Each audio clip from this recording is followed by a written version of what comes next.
lo and behold, the prodigal Elektron nerd returns. Actually, I think of that more as Max Marco. I would love to see Max Marco return. That would be super cool. What I'm doing, so like, I want to talk a little bit about prepping for a live performance for those people who are tuning in. I was doing a lesson today, and anybody who's interested in getting lessons from me, you visit ezbot.live. I know most Elektron machines like the back of my hand, most of them, but the stuff that I'm really proficient at would be these two, and I love them dearly. And I like to, so when I'm getting ready for a live performance, one of the first thoughts I have is, what machines am I going to use? There's, we have a plethora of synthesizers and drum machines, those of us who are super into electronic music and hardware electronic music particularly. So when you're prepping, you're not like, I'm going to use every machine I have. It's like, that's unreasonable. It's unrealistic. So you have to pick some machines that have some synergy. And then you have to have a idea of how you're going to perform with those machines. How are you going to move from one section to the other? What sounds are you going to use? Are they going to complement each other? And so a while back, I was like, I often use my Digitakt, my Octatrack, and the Digitone. And I liked that pairing, the three of those together, because I would do drums and vocal samples on one side and run that into the A and B inputs. And I have this performance template that I've designed for my Octatrack. And this is a kind of like a I don't know what I was going to go with, whatever word. This is a different version of my performance template designed to work with the Digitakt. And anyway, so what I'm saying is I often have one machine for percussion and vocal samples, which is usually a sampler. It has to be for vocals, right? And then a synthesizer to go with it. And when I run those into separate inputs, I can have separate effects with my Octatrack. So this is the important part about a live performance, is what kind of music do you want to make, and does it require transitioning? Okay, with the music I like to make with these machines does require transitioning. And so you would need, I think you would need some sort of filter, a looper of some sort, so that you want a looper because you want a little bit of downtime for you to rearrange things on your machines, change sounds, make things interesting. So that's what a looper does for you, or a freeze delay, which you're using it as a looper in that sense. I think that those things are really important and extraordinarily useful. Some machines have that built into them, like the Octatrack. You can do a solo performance with the Octatrack that sounds like you have a million machines because of the way the sampling works on it and how you can bounce things down, how you can bounce your samples down, which is really cool. What's up, Grady Nickel? How you doing? Grady Nickel says, been doing this with Octatrack MC1000 and the Coma Field kits lately. Right on. Yeah. Super cool, and that's an excellent choice of machines to be using, the MPC and the Coma Field Kit with your Octatrack, of course, because those are some really interesting sounds you can get, especially with the Coma Field Kit. The MPC 1000, of course, has its sound that everybody has grown to love over the many years that it's been around. But so where I'm at right now, I have to write some music, so that's going to happen during the stream. I'm going to have to let you watch me stumble around my machines as I design some new tunes. And I'm using just the Digitakt and the Octatrack and a VT-4, which is out of the screen. Who cares about the VT-4 anyway? But the VT-4 is a halfway decent vocoder that I like to use just because it destroys my vocals, and I think it works well with electronic music. If I have like really crystal clear vocals with the electronic tunes that I write, they sound like I don't know, they sound like pop songs. They move away from the melodic house stuff that I like to do and the darker minimal techno stuff I like to do, and they move into this like singer-songwriter category, which is what I did for a long time prior to actually working on the machines. So I'm going to just give you a demonstration of what I'm working on, of what I worked on before I started this stream, and you can tell me what you think. I'm going to stumble around as I perform on it because half of writing the music for me is figuring out how to perform that music. So bear with me, shall we? And I do need to use this microphone a little bit.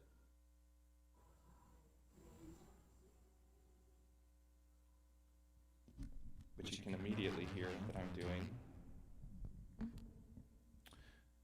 Christian, cheers, buddy. Greetings from Argentina. What's up, Argentina? Never been. Thanks for hanging out. Okay, let me do something. Let's mute some tracks. So often I like to start out, like when I'm doing these tracks, I often start out with like a kick and a bass line of some sort. I hope my voice is loud enough and that everyone can hear me well. I have it set up so that my voice ducks the music. So when I play, I should still be able to talk and kind of discuss a little bit about what I'm doing. I have a screen over here, which is why you see my head looking that way. And the camera is over here. I guess I should put the camera behind the screen, but it's a little cramped in that corner. Okay, so here we go.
I think that sounded pretty decent. I think maybe my voice on the microphone is a little loud. Maybe.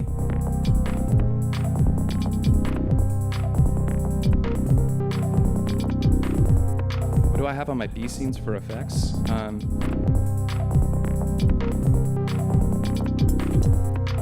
the vocoder down. God, I really wish I had just a switch on this 58, but look how dented this 58 is. Pretty gross. I just pulled it out of my closet because my 57 was being all poppy and it was just having some really gnarly issues.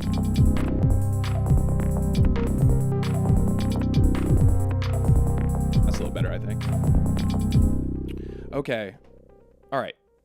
So what I got going on here is some really weird shit. I used this cool app, and I want to do like a whole EZBOT kind of video on this app because so many devices sample over USB now that I think it's really cool, and I often use this little app called Fractal Bits, and a lot of the sounds in this, other than that pad is me playing the Take 5.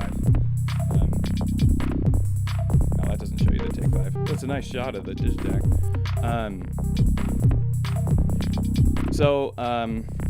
Okay, back to the sounds. So this app, Fractal Bits, has literally 1 billion sounds in it. You can type in anything you want, and it just generates a new sound palette for you, and then you can save those sound palettes. And the samples that I got from it, I just did a bunch. Sound like, wait, well, let's see if we can. Well, I don't want to change my settings. I'm gonna have to open up the amp and stuff for it, but it's dope. And I got some really weird sounds out of it. Like, let me just solo this. I mean, they're just weird and cool.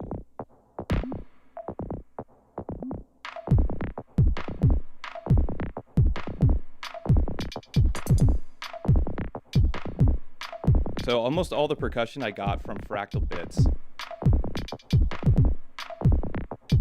And this little tune. So this is the first section of that song, and I'm singing over. For the rest of the performance, I won't be singing live because I didn't write those songs that I will be performing for singing. Usually I do a little vocal sampling, but so I'm working on this track, and I'm excited about it. I think it's cool. I loved singing over it. I liked the lyrics, and I'm excited to write the second part, which is what I'm hoping to do during this stream. But before we do that, I just want to let's just dilly-dally into the other song that I already have completed, and it sounds like it needs to be a little louder. So, which sucks because sometimes you write a track, right, and then you have these other tracks you've already written, and their volumes aren't the same, and you have to be so diligent about that. Fortunately, you can do the Control-Alt with the level data and just turn it up so that it matches. So this one is definitely louder than this one. So what I'm going to do is just hold track and turn the level up.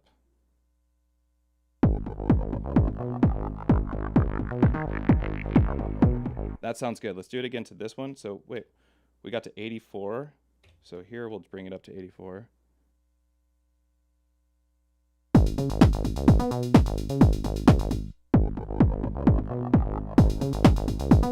Hell yeah. Okay. That definitely fixed it. Let's save this. Nice. I'll give you a nice little view of the Digitakt, because this track. Whoa. Forget about it. This track is all synthesized on the Digitakt. There are no samples. I mean, there's some sort of sample, but they're all single cycle waveforms. So they're all oscillators, and then I just did as much sound design as I could on the Digitakt. I did it fairly quickly, so I probably could have gone a little bit more in depth, but I made all of the sounds from scratch on this using the new having 2 LFOs and having 2 filters now, which opened up a massive amount of possibilities for sounds that you could do. So it's a fun track. I like it, and I'm gonna try and perform it. I haven't performed it in a long time, so yeah.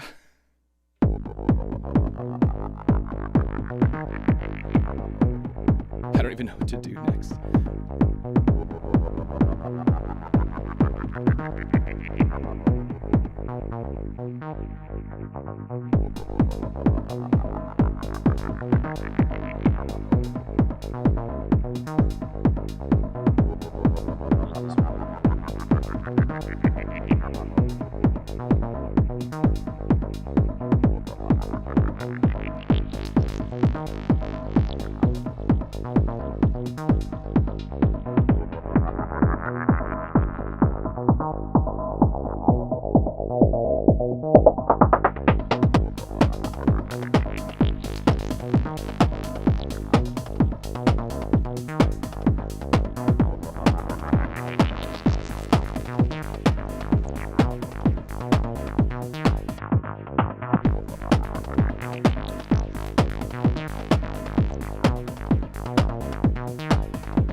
My low pass filter is like too resonant or something.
Transition.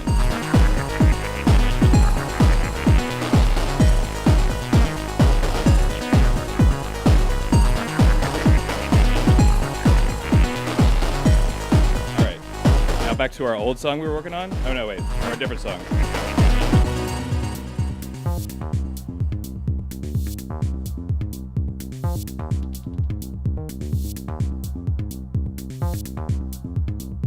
Seamless transition.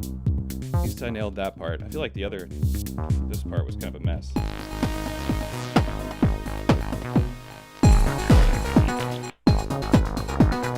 Okay, so what I'm going to do is, since I finished playing that, I'm going to go back to reload from project, the whole pattern, yes. Go back to this one, do the same thing, reload from project, the whole pattern. Cool. All right, so now these, good. Should be the way they were intended when I first made them. That's also a good thing to keep in mind. If you save your patterns to your project, then you can always reload them. So you can mess up, you can do your performances, and then reload them from your project. So you don't have to worry about what you do when you turn off your Digitakt. You just reload the project.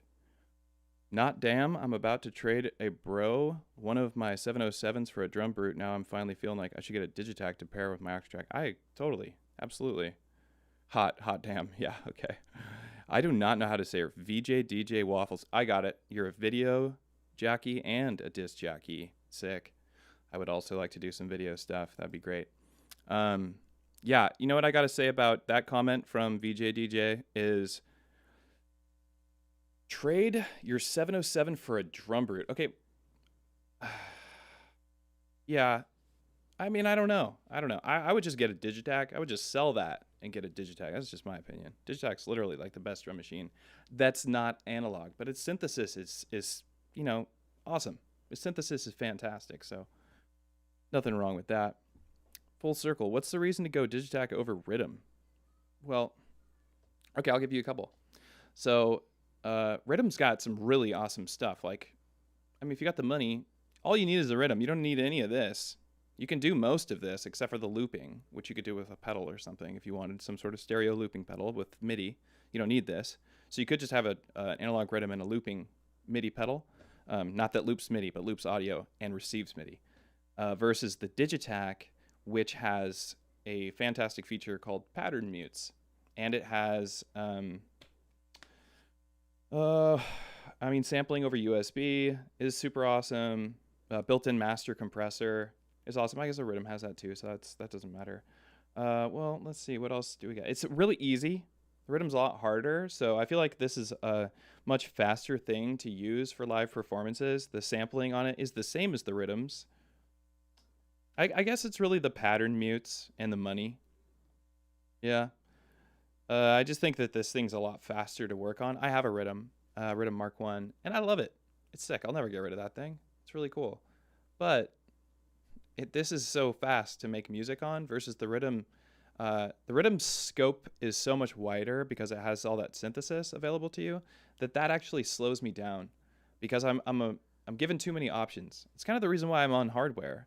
Like I'm a certified Bitwig instructor. If you're familiar with Bitwig, it's much like Ableton, and I went through, remotely rigorous training to become an instructor. So I understand how to use a DAW pretty well, right? Well enough that they said that I could instruct other people, and I don't do that. I don't instruct other people on Bitwig because I moved away from the computer, partly because I have neuropathy in my hands, so it kind of hurts to be on the computer for too long. But the other part is because sitting in Bitwig is so confoundingly powerful, and it's a little easier for me on Ableton because Ableton presents itself in a different way. That's just like, I just use it for recording.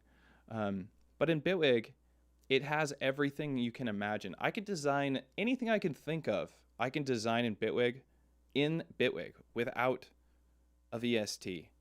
And because of that, I am slowed down dramatically in terms of writing my music. Some people that expedites their process. I'm just not one of those people. I love the tactile feel of working on hardware. So yeah, Rhythm is not as easy as fresh out of the box to device. Bit of a learning curve for sure. Absolutely. Learning curve on the Rhythm is, I'd say it's second. It goes Octatrack. To learn every feature on the Octatrack, it goes Octatrack, Rhythm, Analog 4, Digitone keys, Digitone, Digitakt, model cycles, model samples. And I'm leaving out any device they don't make anymore. So don't even mention Monomachine or Machine Drum or the SID station because that doesn't count. I have a Digitakt Octatrack Mark II, a Mini-Log XD, this is morally ambiguous talking, and an OP1. And I was thinking about selling the OP1 to help fund a Rhythm. Every time I look at the OP1, I feel regret. Oh, that's shitty. I have an OP1. OP1 was kind of one of my gateway drug synthesizers into hardware. Like I've mentioned, I think I mentioned before, or I've said on many other streams, that I was a guitar player and a singer in bands growing up, and then singer-songwriter solo stuff for most of my life after, you know how it goes with bands. Like you get to a certain age, everybody's like either like making babies, getting pregnant, or on the methadone clinic. That's just the way it is. And that's the way it was in my band. And so the band kind of died, but I was the songwriter for it. So I kind of moved forward and found my way into hardware because I wanted a band again. And so I got an Octatrack because I knew the Octatrack could work with a guitar really well and also be a drum machine. So I could loop my guitar and be drum machine, and then I could sing into it and loop that too because it has all these inputs. And so that's what got me to the Octatrack, and quickly I fell in love with making music on this machine, and I stopped using my guitar with it because it was just so much more fun. Then the Digitakt came out, and I remember that day when that was announced. I was like, whoa, what is that? And I picked one of those up, and it became my solid favorite until I designed my performance template on here. Then I was like, okay, now they're both my favorite.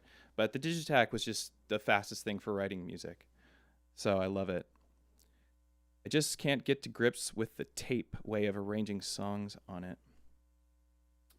On what? Oh, on the OP1. Yes. Oh, yeah. I don't write music on the OP1. I'm not going to lie. I'm sorry. I use the OP1 as a sound source. It's a fun little synthesizer. It's great to take on trips. It's fun to show people. It's more of a sketchbook than it is a full track composing tool.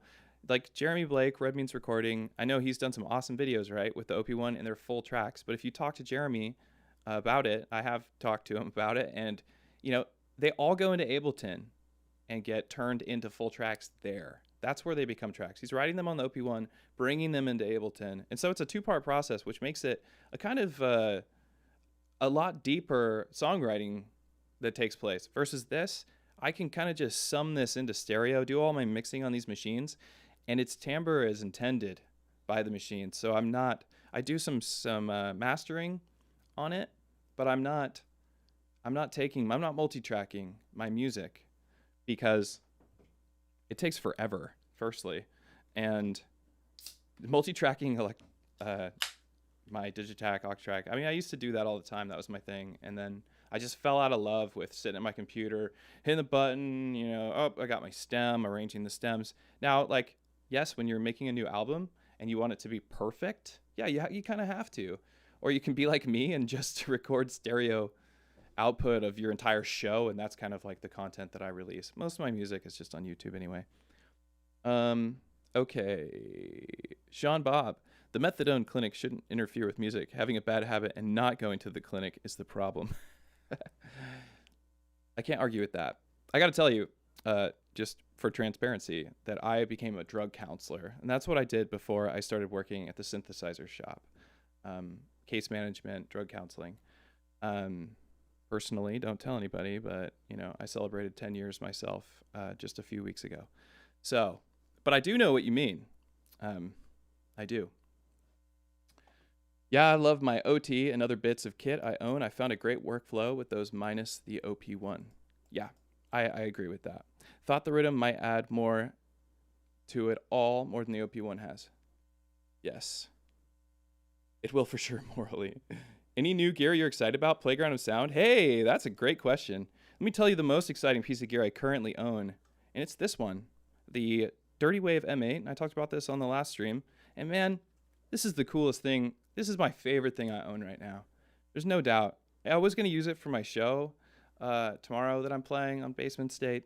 And those of you who are here, you should totally come and check it out and watch me do exactly what I'm doing right now, except for without talking to you and fumbling about.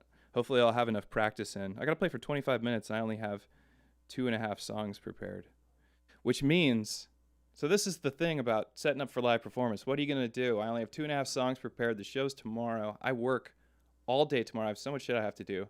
I have no time to prepare. I'm going to get off work and have to play the show in an hour. So everything has to get done tonight. And it's 7:50. So what am I going to do? Am I going to write 3.5 songs, 2.5 songs, or stretch out some songs? What I might end up doing is grabbing my Digitone and bringing it over here after this stream. I'm not doing that now.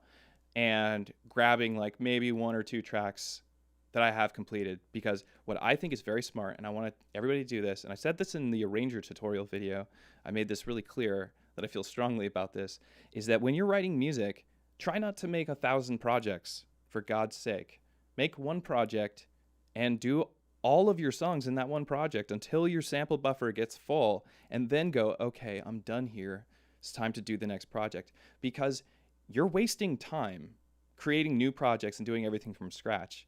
You might have some samples in there you already like, but first of all, if you're playing a show, for me, now what I get to do is I can write some music, I can grab my Digitone, plug it in, because I know I have a whole plethora of music in this project that works with the Digitone.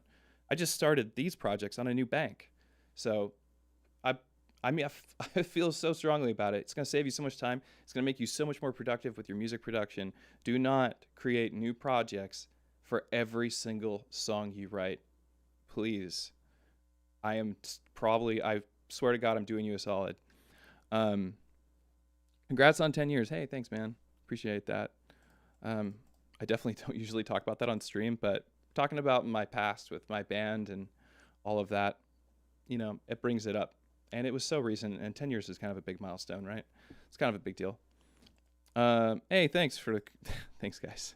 I appreciate, I haven't really talked to many people about it, so this is probably the most congrats I've gotten so far. Okay, let's get back to some music production, because I really do need to get ready for the show. I'm literally waiting for Octa Edit to be released because of making that DMN mistake. I'm not sure what you're talking about. Are you talking about the old Octa Edit that, what, did Rusty make it, I think is his name? Because that thing works pretty good. I think too many projects, not enough sets. That's right. VJ DJ said it. Too many projects, not enough sets. I'm gonna make a T-shirt with an Octatrack on it, and it's gonna say too many projects, not enough sets. Thank you for that one. I'll join my Discord and remind me, and maybe I'll send you a shirt. Hey, get my table all wet.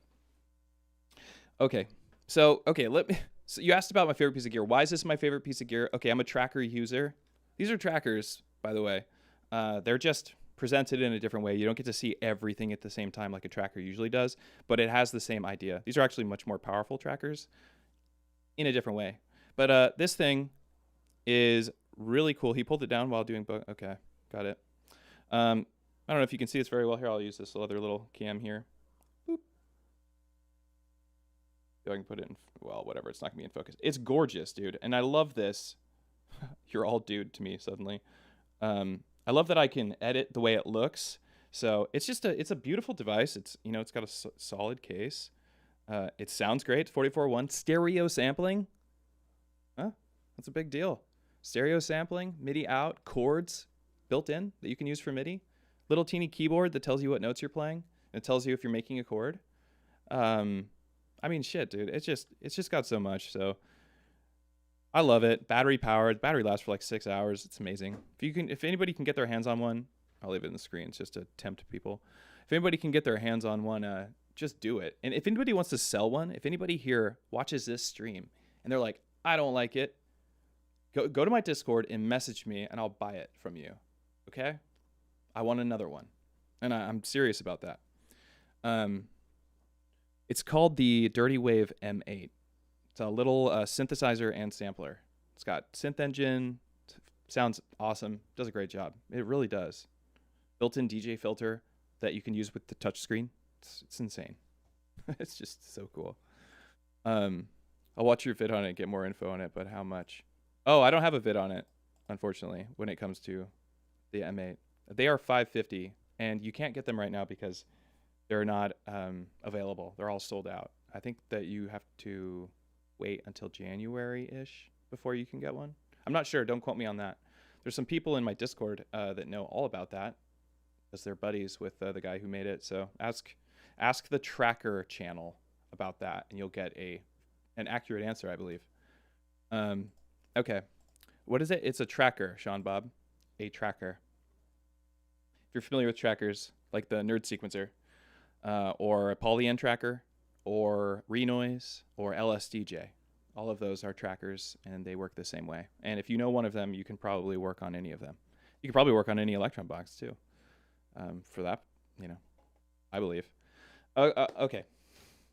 I'm having too much fun chatting with you guys. Okay, so I need to practice this song, because that kind of sucked. I mean, maybe you guys don't think it sucked. I do. I need to keep working on this. I think this is kind of the opus of the show that will be played, so I definitely want it to be the best thing I do. So I think how I'm going to go about that is I'm going to... Hey. Stay in focus. There we go. I am going to copy this project, this pattern to pattern 2 or to pattern 4. So I'm just going to make a full copy of this. Pattern copy, and I'm going to paste that pattern. So now we have the same thing on both. I'm going to go over to pattern 3. Well, I'm back to pattern 3. I'm going to go ahead and save this to the project the way it is and name it so I know what I'm doing. This song is called Listen for the Hum, so we'll just call it Hum. Cool. So that's Hum, and the next one will be Hum 2, to be Hum pattern 2. So let's go to pattern 2. So the question is, do I want to elevate this song? We kind of had like this singing going on in the first track. February, Rob? Damn. Sucks. So I have the singing going on. I'm going to continue that. I think the whole song's probably going to have some singing, which kind of stresses me out because I need to write like a bunch more vocals. And then singing and doing this at the same time is not easy. It's like the hardest thing I've taken on so far. That's why I was only using 2 machines, partly. Okay, so in this pattern 4, usually what I do to kind of like amplify the next section, I like to use 2 patterns to make a song and just tweak things, you know, manually to kind of like bring things in and out and take advantage of all that these 2 machines have to offer. But I often will go, you know, over to my hi-hats, and the easiest thing to do to like make this song feel different is to make the hi-hats, fill it with more hi-hats, maybe some straight hats or something to kind of give it an excited feeling. So I'll just, you know, fill this with hats.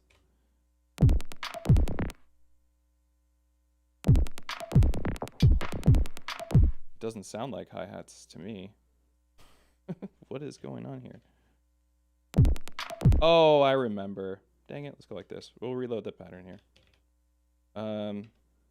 Back here, copy, paste it. Okay, that's because I have this like huge sample with all these different sounds in it from the Fractal Bits app, which I think everyone should check out. So I'm gonna have to go, we're gonna have to copy them. So we'll go copy, paste, paste, paste, and then I'll just copy all 4, copy, paste, paste. We'll just paste right over those, paste, okay.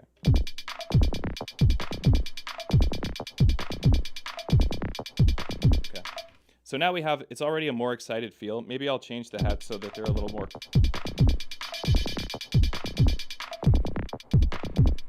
Maybe I'll close them a little further. So here's the difference so far.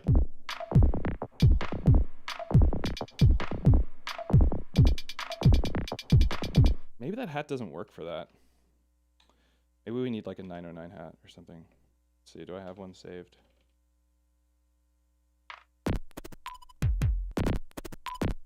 Minimal hits.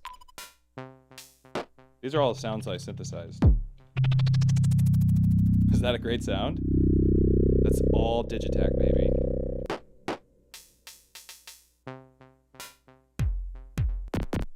Wait, here's a really good one. Listen to that Digitakt Vangelis pad. Here's my devil's laugh.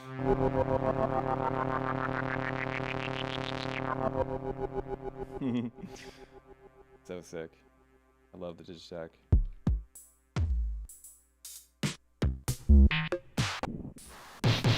All right, forget it. We're gonna just grab a sample. So I want to clear this sound. Clear. No, I don't want to clear the whole kit data. What do I want to do here?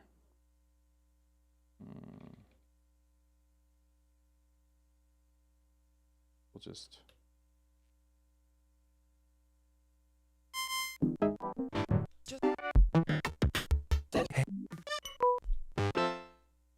Ooh.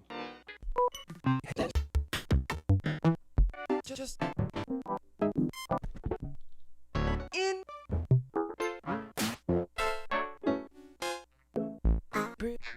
A lot of sampling.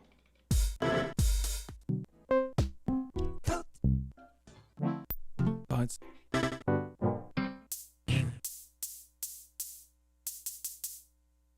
Let's try this.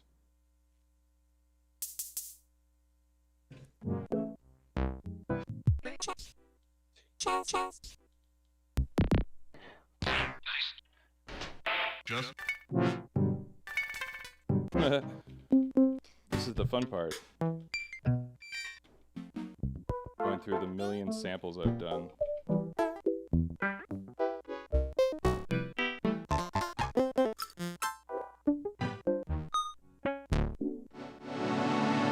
Ooh.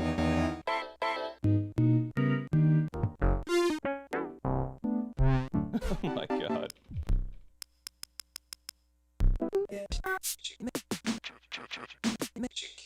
No, you know what? Let's just go to a different folder. This is insanity.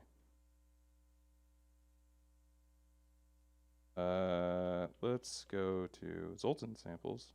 No. Let's use some Bitwig sounds. Classic drum machines. Let's check out a 909, shall we?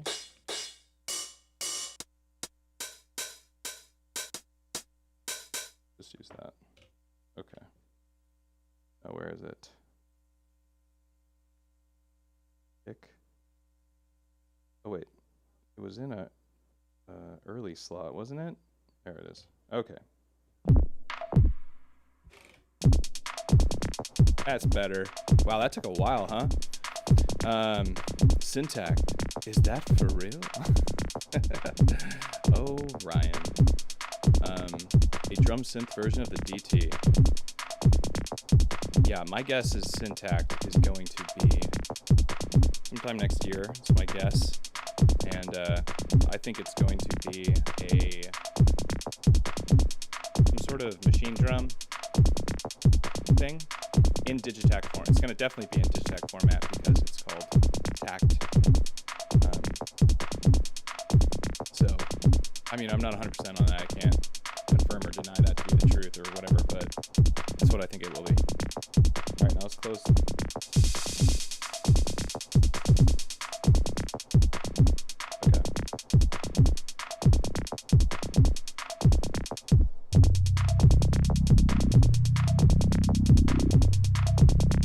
We need this to be definitely something different, something quite a bit different. Let's go to these kicks, do kind of like 4 on the 4 thing.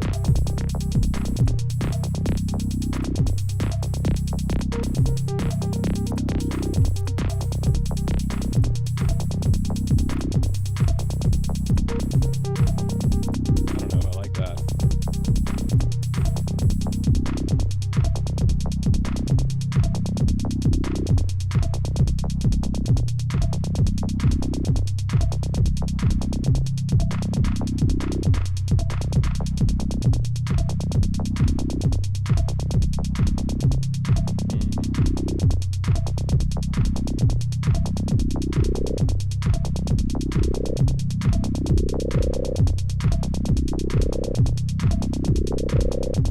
This is a bass that I synthesized and I'm FMing it pretty strongly, and you can see I'm using a fade here, and that is, so the FMing is starting kind of late. So it's just a sine wave, and then it does that crazy shit. Yeah, it's a year away, but I'll hold off until the Digitakt or whatever. Yeah. Well, I don't know if it's a year away. I'm just meaning next year. That's just my guess. You love this so much, Ryan? Oh, thanks, dude. Yeah, join the Discord. Love to have you there. Okay.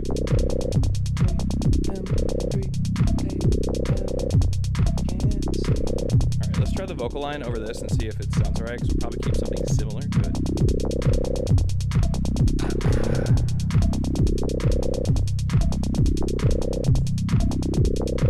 We could also do something really cool, and I can loop it. Alright, so check this out. Let's switch this. Alright. Try and stand up a little bit away from the microphone. The main microphone. Isn't it fun to hear me like this? Okay. So we'll go 3 a.m. can't sleep. Darkest room, can you feel it? Just bad dreams or old memories. You don't need a reason. Alright, now we're gonna loop that. Just part of it. 4 bars of it. 3 a.m. can't sleep. Darkest room, can you feel it? Can't sleep. Darkest room, can you feel it? 3 a.m. can't sleep. Darkest room, can you feel it? 3 a.m. can't sleep. Darkest. So that's too bad. So what I was trying to do earlier that was really cool, what wasn't working, it was a cool idea that didn't work. And I think the reason it wasn't working is an Octatrack bug, because it should have worked. I was using track 5 as a looper instead, so that I could do just loops. I could sing into it, sing over it, build harmonies. God, I gotta figure it out. I wonder if I just restart my Octatrack, if it'll work, but it's a huge hassle to do it. Oh God, but it would be so good. So what the idea was to use track 5 as a pickup machine that is set to listen to just the C input, which is my vocoders running into my Octatrack, and then I could sing. Yeah, I guess I'm explaining that right now. Is the mic plugged directly into the OT? Yes, it is. And I'm not using the OT for any effects. It actually sounds like that because of one of the settings on the VT-4. So on the VT-4, I have it set on half balance, so you hear my voice without any sort of correction on it. It's just my regular old voice. Fortunately, I can stay in key pretty well-ish, I think. I'm getting rustier as the years pass. But some of it, half of my voice is being affected, and that is being summed and then run into the Octatrack. And it kind of creates the feeling of two singers-ish, I guess. It just bolsters the power of my vocal because I'm singing a very raspy, whispery kind of way that needs a little bit of strength to make it feel effective. What's cool is, yeah, that's where it's at, dude. Wait, track 6, slice grid, 64.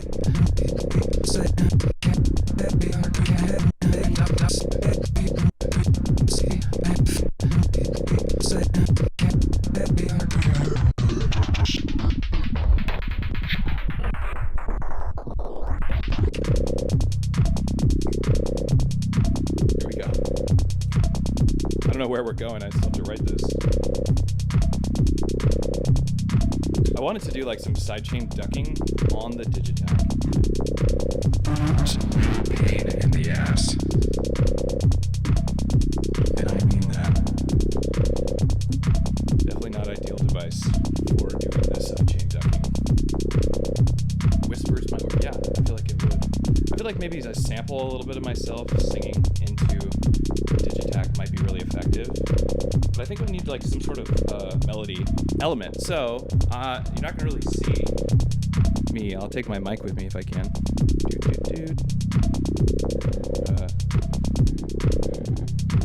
Oh my god. How did I tighten that so much? Okay. That's just ridiculous. Okay. Not effective. Okay, so I'm looking at, I have my Take 5 over here. And let's find a patch.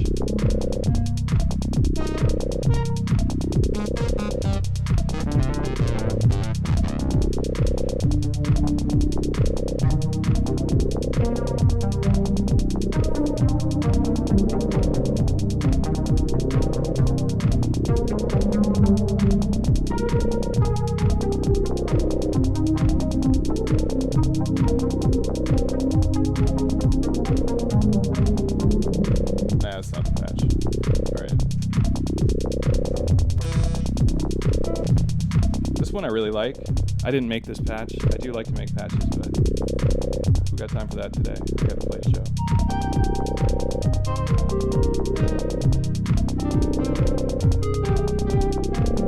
Probably tweak it a little bit though.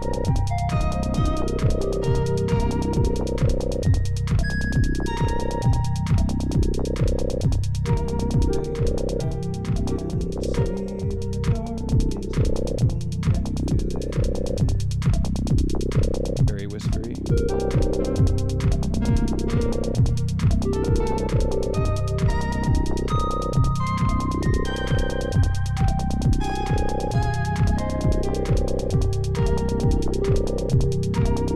I like this song to be kind of dark, you know, and I'm feeling a little bit like that I am making it not very dark by playing the way I just played. So I feel like maybe less notes, maybe like some sort of like dark arpeggiation. Let's see. Whoa.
sure how I feel about that.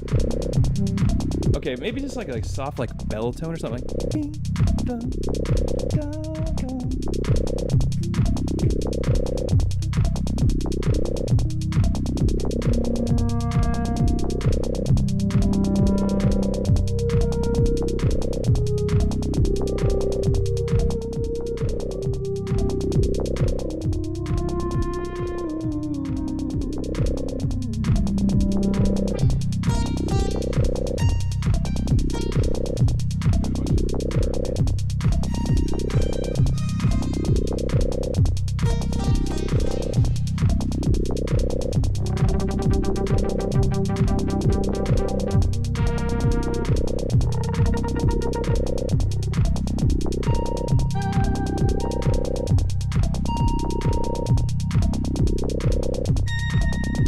I could do this on the Digitakt.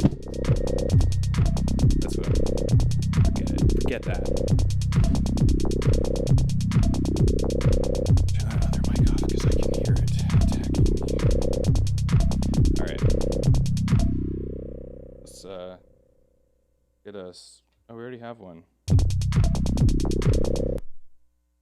Alright.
That is what I had in mind.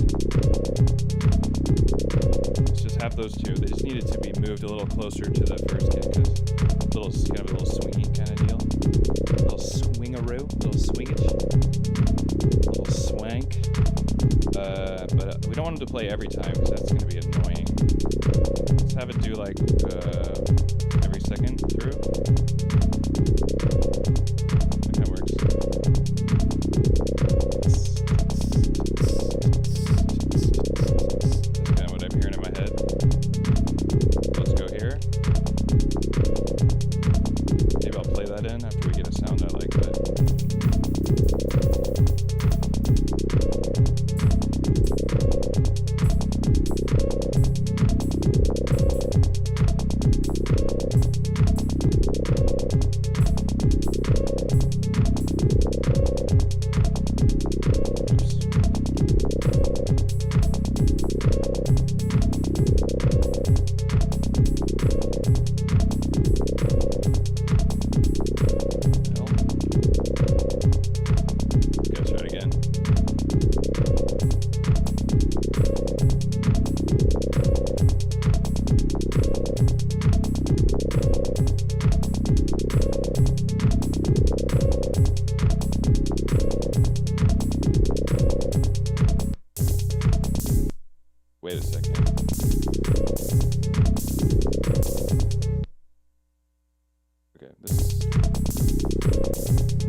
Yo, whoa.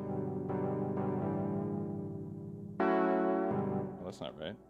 Did I name two samples the same name? Way to go, Matt. Let's just go back to this pattern and steal that track sound. Copy. Pattern 5. Paste.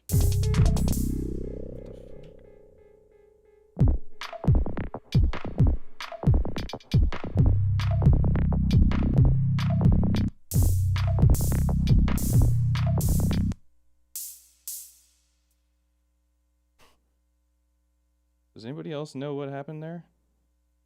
How did I accidentally change that sample? Fortunately, if I deleted it somehow, some magic way, I can just play it again, resample it. Literally scrolling while looking at the camera. That's not helpful. Where did I put that sample?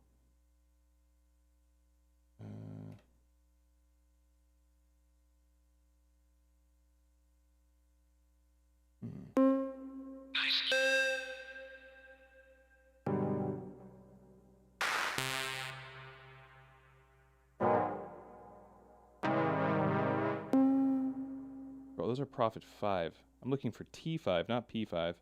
That's my problem. We're using sequential synths. Both of them do some pretty similar stuff. The Take 5's filter was based off of the Prophet 5 Rev 4 filter, which is kind of what drew me to the Take 5. I wanted that sound, but I wanted more modulation and built-in effects. And that is what the Take 5 offers, is a pretty similar sound to the Prophet 5, along with what the hell? Along with a lot of modulation. Am I scrolling past it? If anybody sees something, you probably can't see it. Let's see. Maybe someone can help me. No, you still can't.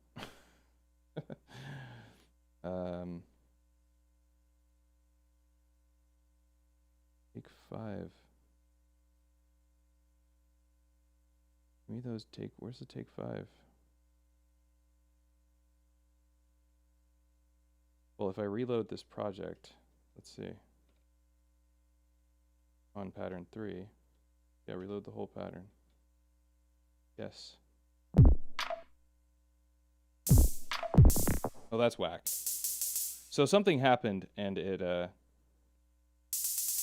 like replaced the sound. Let's see, it's probably in my sampling folder. This stuff happens, you know. This is what happens when you work on hardware. Damn it. No search feature in your recorded folder. So frustrating. Okay, let's go to T, because I believe that's where it starts.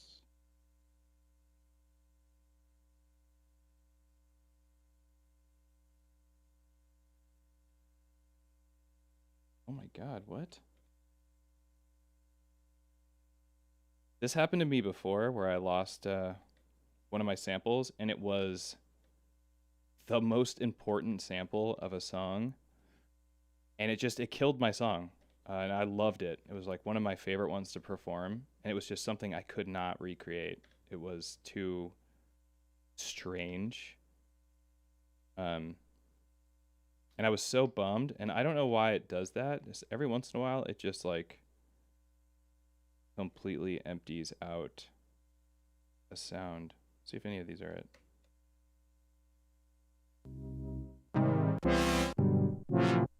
Just Nope.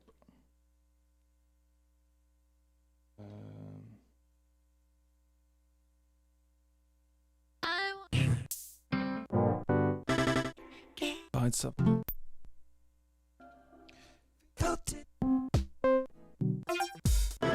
I might just have to re-record it. It's a really simple thing to record.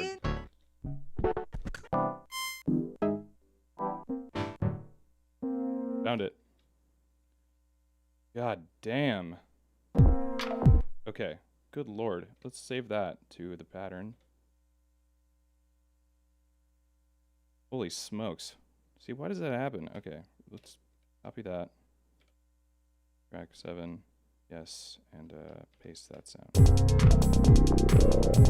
Yeah, good lord.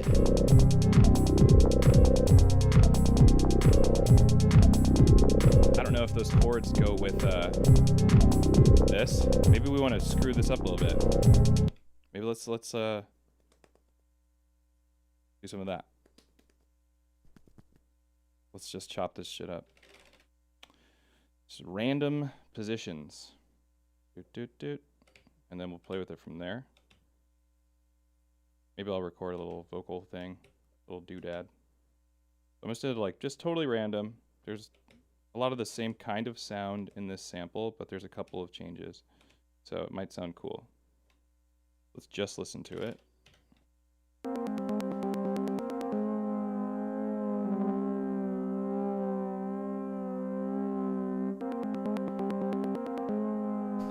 That's pretty sick. Not gonna lie.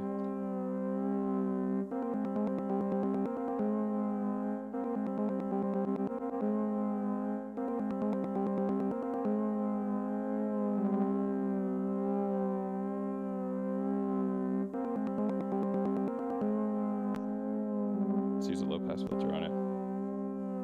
I was EQing the high end on it before.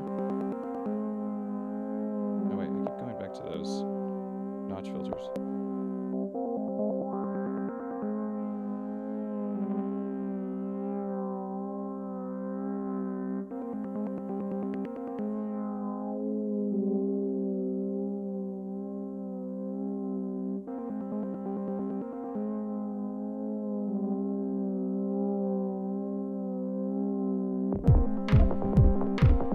Sick. Okay, here we go. We got something now. Let's give us like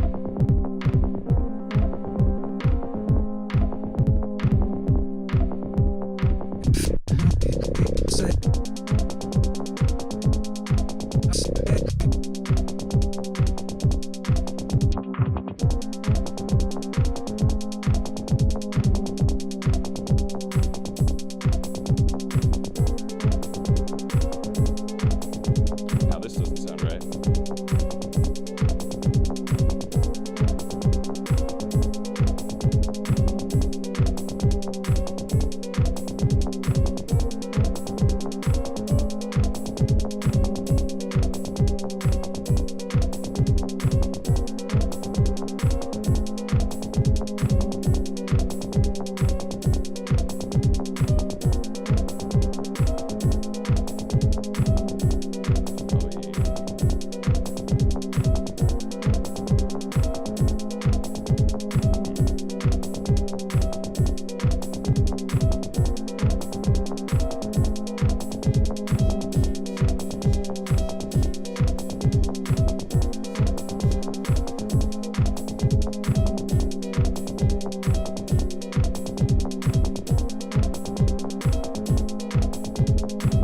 Not bad.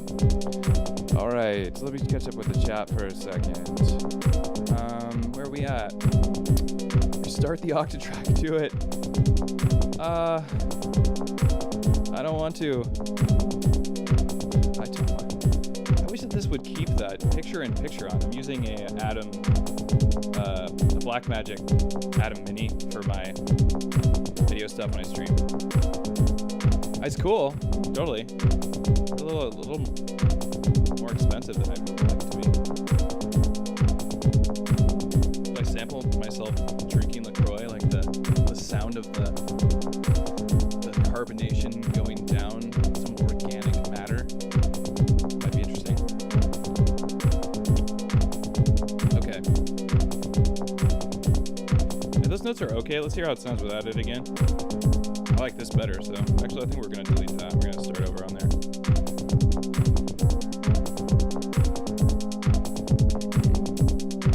That's a little loud. The compressor is... I have the compressor set up as a limiter. So you can see here. It's doing a little bit of work because those hi-hats are really coming up. little farther than I want him to come up.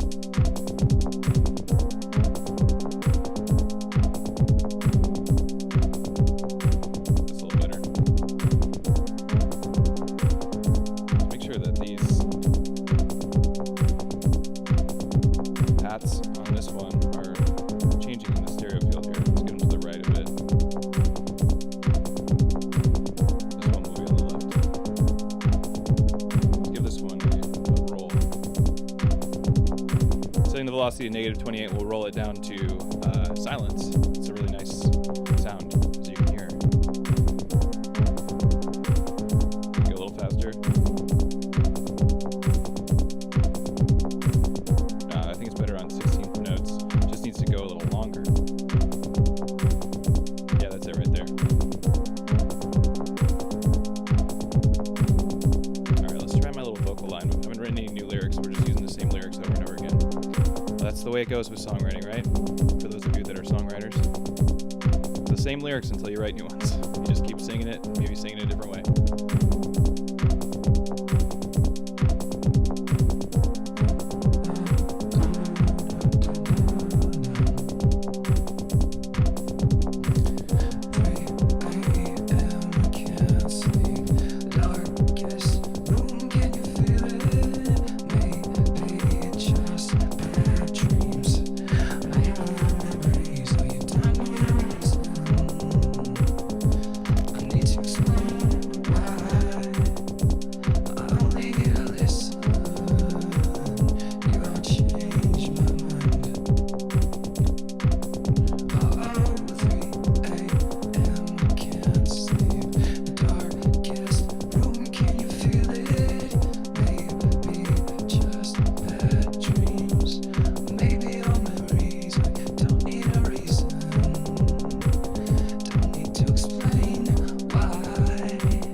I guess that's okay.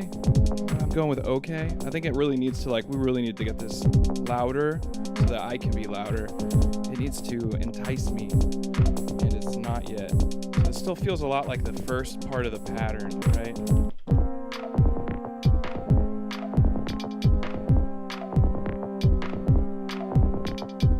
So they're different.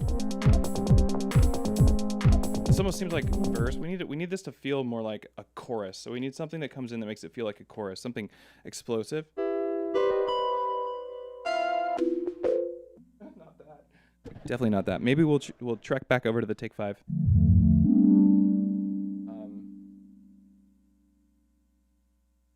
Let's see if I can arrange this in a way that y'all can hang out and check it.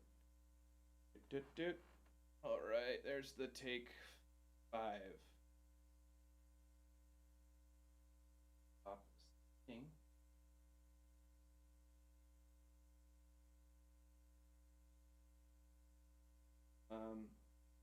Yeah. So yes, this is the take 5 here. All right, we're gonna play the track again. Go ahead and put me in here. I know I'm gonna block the camera up a bunch, but sorry. It's the way it is today. Bink, all sorts of crazy sounds. This is kind of a wild stream. Usually I'm not doing all this singing and take 5ing and what have you. So let's find a patch we like that goes with this that feels like, I'm thinking maybe like some sort of like big Juno chord feel.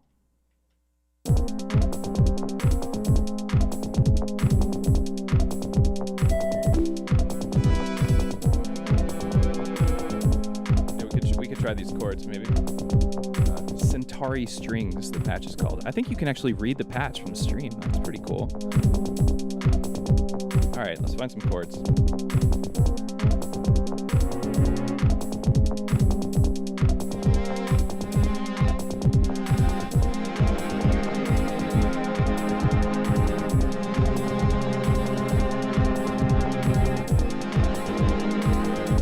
Nice. That'd be cool to go from like dark to like something like.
Like that patch.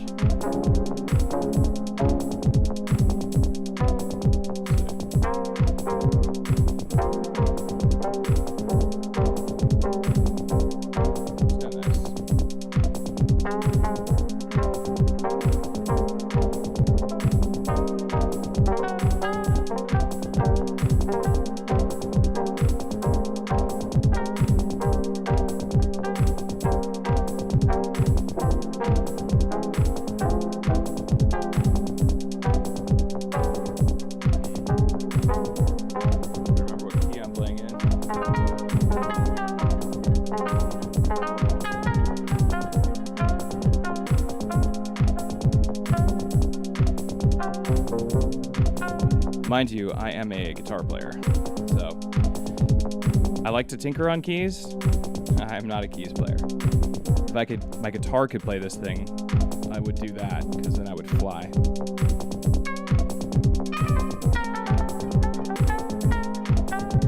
What's a cool thing too to use is I actually have this little chord bot down here, so I could. Whoa, yellow. Go to a basic patch.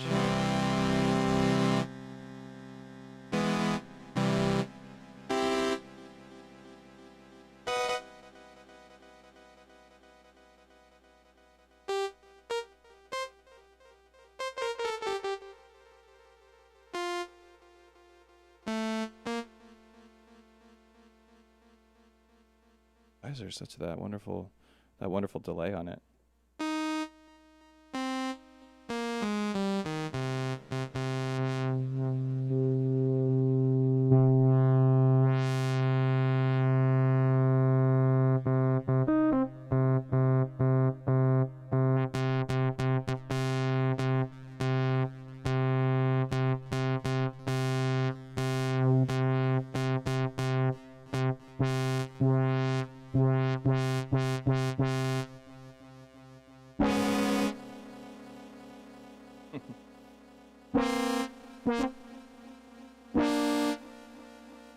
Ooh, gotta love the Take 5. This thing makes some great sounds. Okay, back to this.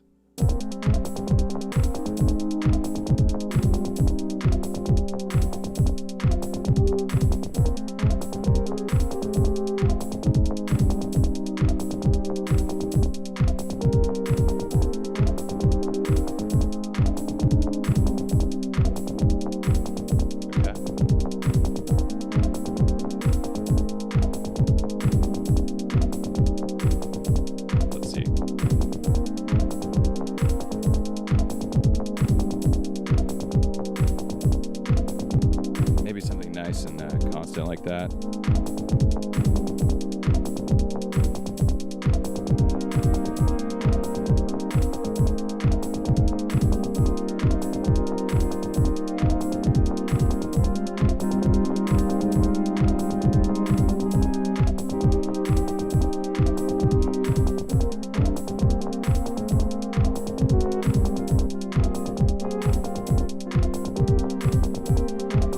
This part's never the fun part to watch in a stream. You want the synth pickup, my bro. Has on his guitar. Yeah. Roland makes a synth pickup that's pretty cool. I feel like I strayed too far away on the stream here. I'm gonna get back over here because I could spend forever going through patches trying to find the right sound. I might actually already have the right sound in here, or maybe we could just build something that kind of sounds like an arpeggiation. That might be kind of cool.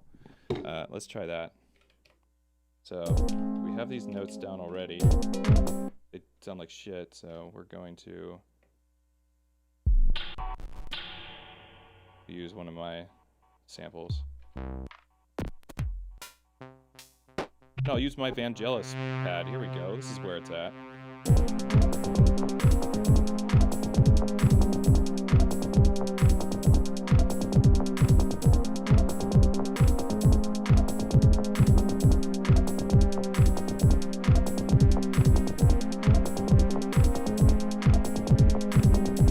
Oh, what's up, Jamil? Grow with the flow. I like that.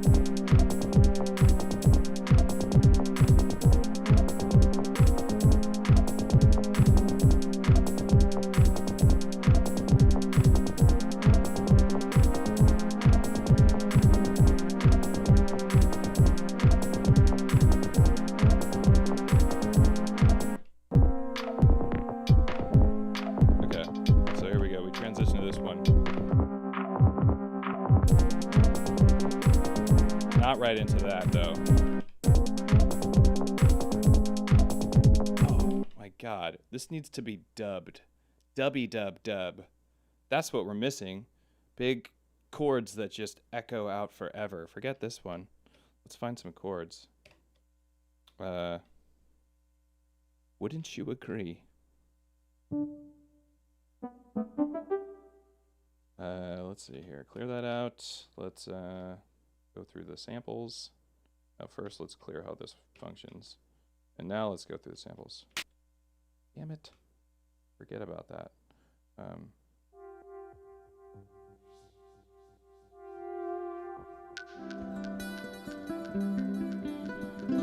Little acoustic recording.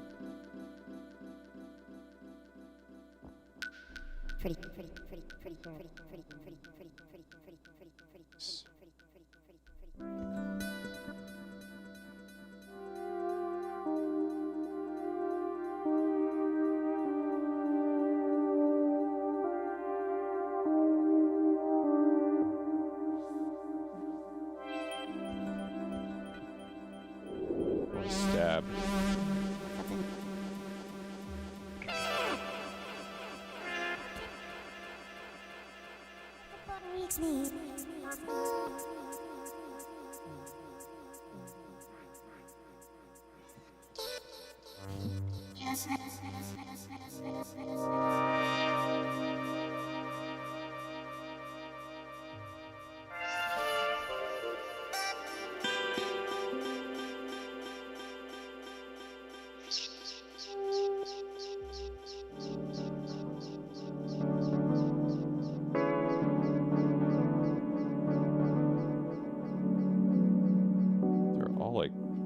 The stabs at, but not use any in this project.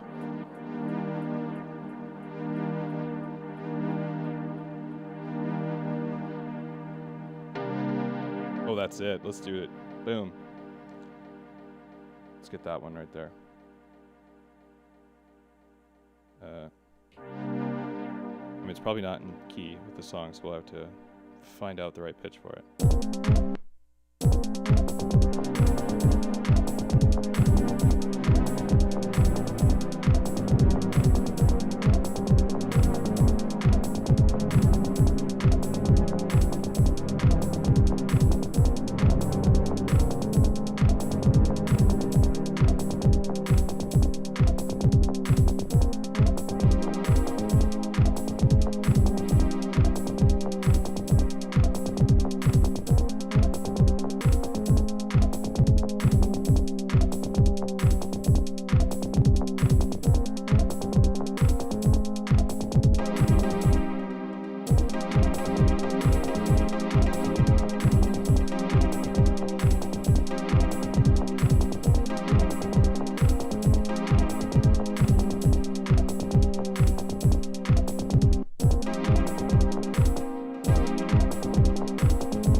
right? Use the Octatrack ARP. Could. You're right, I could. Do I want to use the Octatrack ARP? That's the real question. I don't really... I think it is set up. Let's see. No, it's not. Why is that? Oh, that's because I don't have MIDI out on the Octatrack. Just MIDI in right now. That's why. So that's how we're not doing that. It's a good idea though. But you know, I wish the Digitakt had an ARP. I know they could put one in. I know it. You're listening, Elektron. We know it. We know that. Let's close it up a bit. Like a real dummy.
About to see something cool. I totally messed it up. Pretend I didn't do that. Okay. The trick is this. You record it, you switch over to it, right? So now we're in that recorded version, and then we're gonna do the tape stop effect, and we're gonna modulate the whole track down a fifth. So it's still gonna sound good.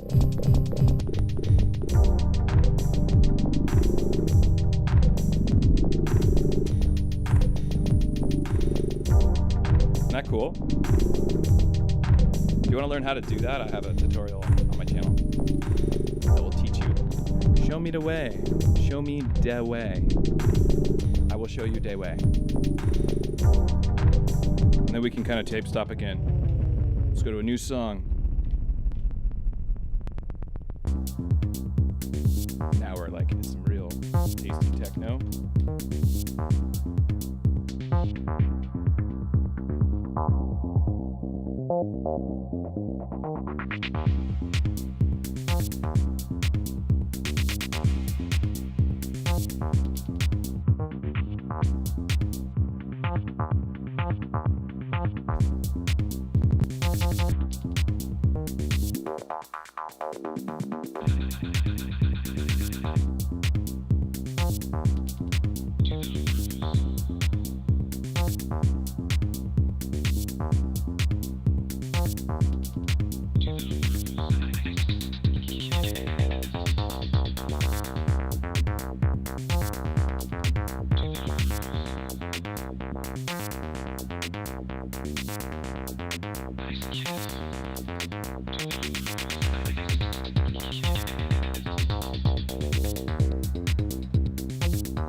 That was okay.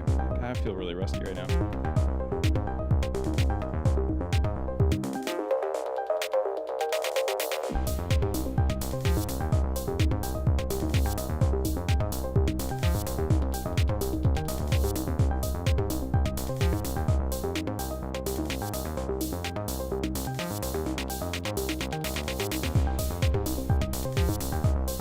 It's going all right though. It's right here is okay.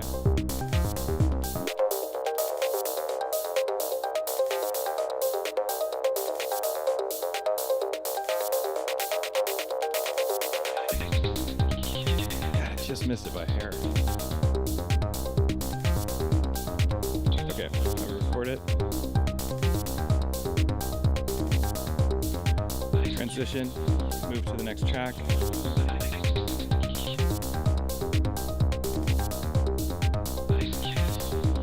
I'm actually gonna let it go. So now we're in our next song. We're hearing the old song, but we're in the next song on the Digitakt.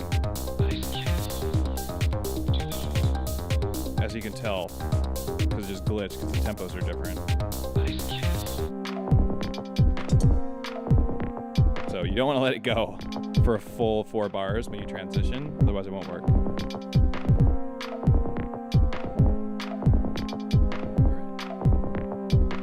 Here we go.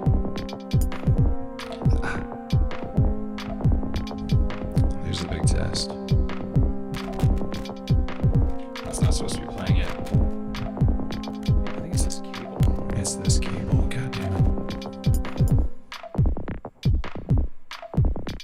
I love the way this sounds kind of dry like that. And by dry, I mean not full of a bunch of synthesizers.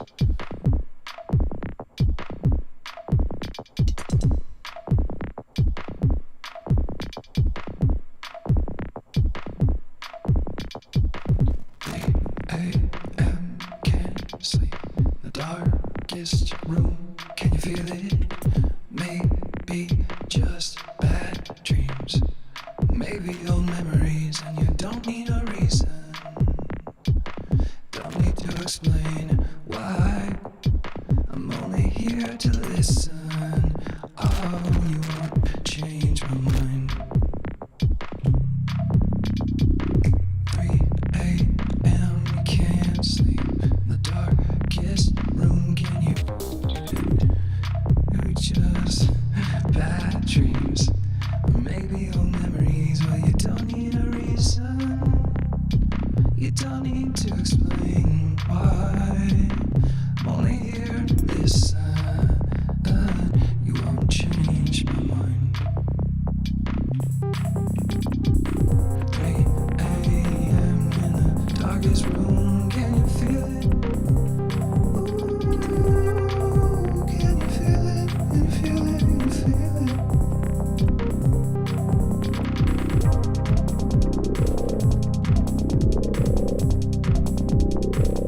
Can you feel it? Can you feel it?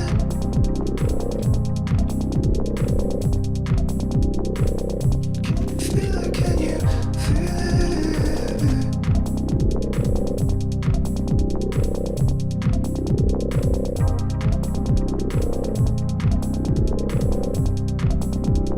Really want goddamn this super scratchy shit.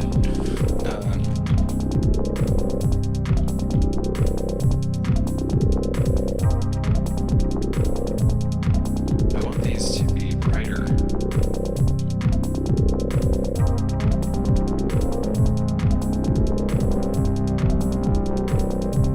Some distortion, I think. A little bit of distortion there.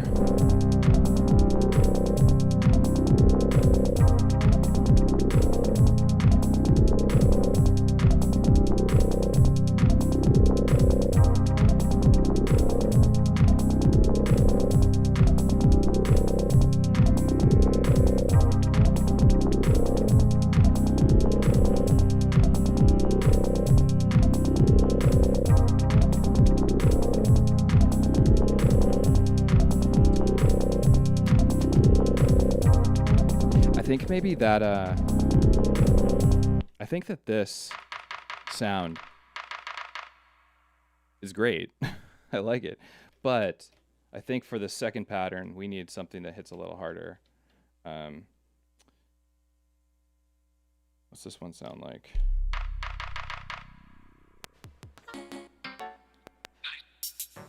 I know I have a good one in here somewhere.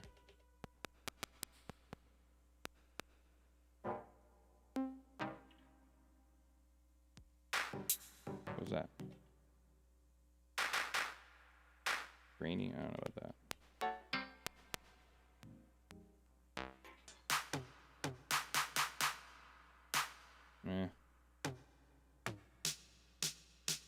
I'm able to work with that. Let's hear how that sounds. Oh yeah, there we go. So we go from this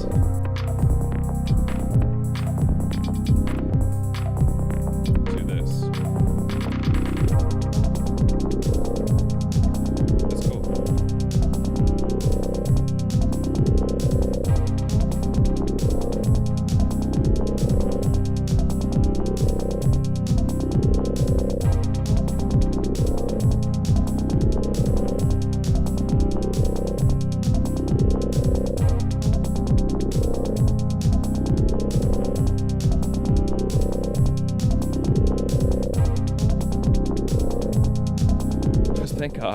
Thank God you can reload just parameters. You know? Like, I just screwed this up for a second. I thought I was working on a different track than I was working on. And I was like, okay, so my alternative was to reload the whole pattern, lose me changing the snare sample. But instead, I'm able to just go to amp, hit the amp button, hit no, filter, hit no, and I'm back to that chord pluck I wanted. But I wanted to be editing this snare.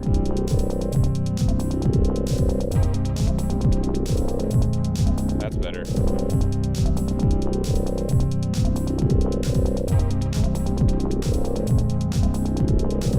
Yeah. Let's give a bunch of, let's make these fills.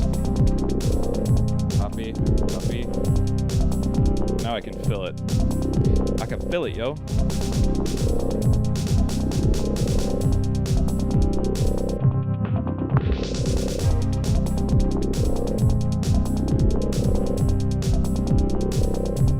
I think we need something in the high end.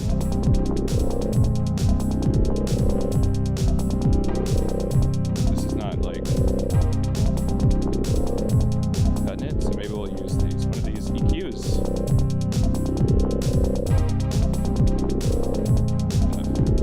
Envelope off. Come on.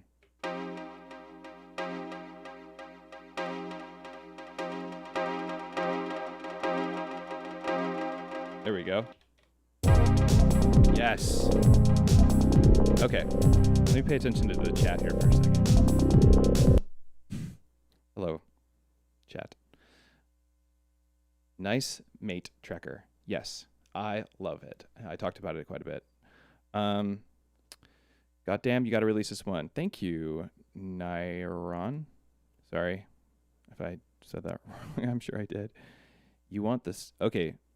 I've been rediscovering my RC505. I love how meaty it is, so versatile. I'll probably get the Mark II next year. Yes, I have an RC30.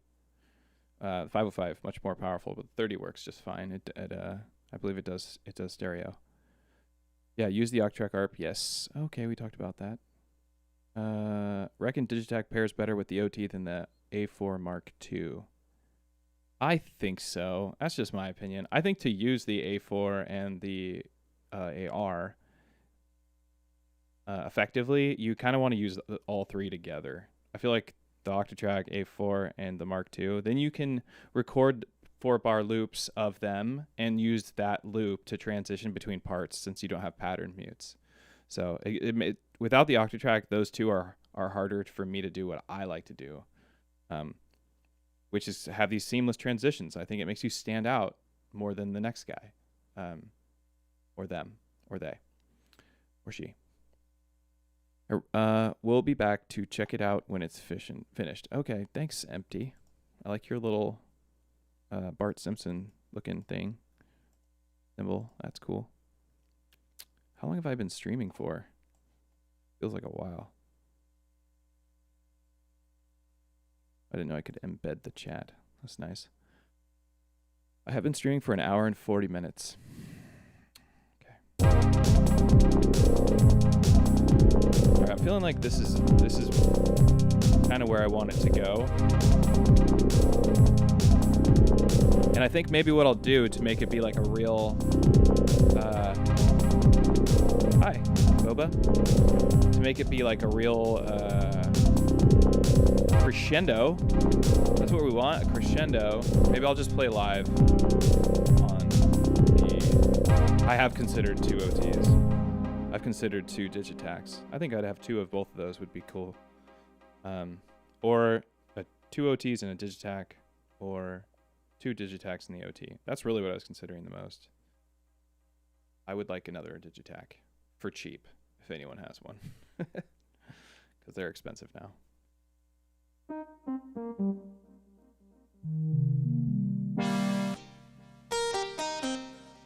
So, where's that? This is how I'm going to crescendo. Check it out. So everything's building up. All right, we'll make it build up. Boop, boop, boop, boop.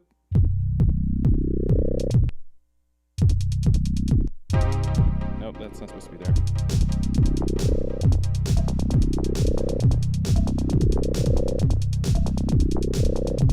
Here's my crescendo.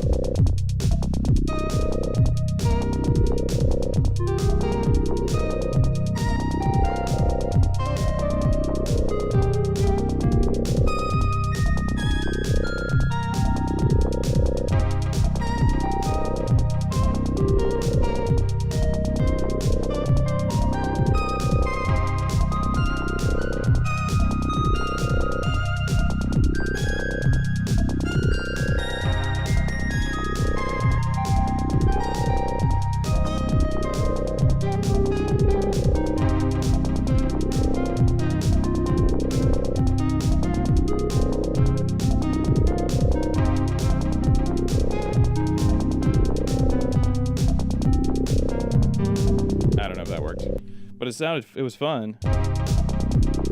What does it need to really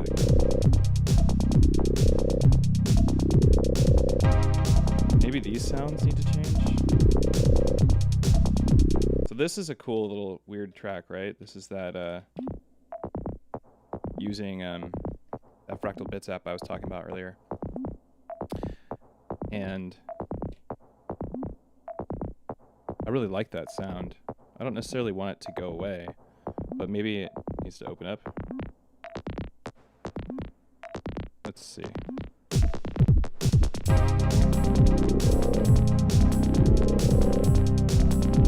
Oh, that kind of gave us that high end I felt like I was missing.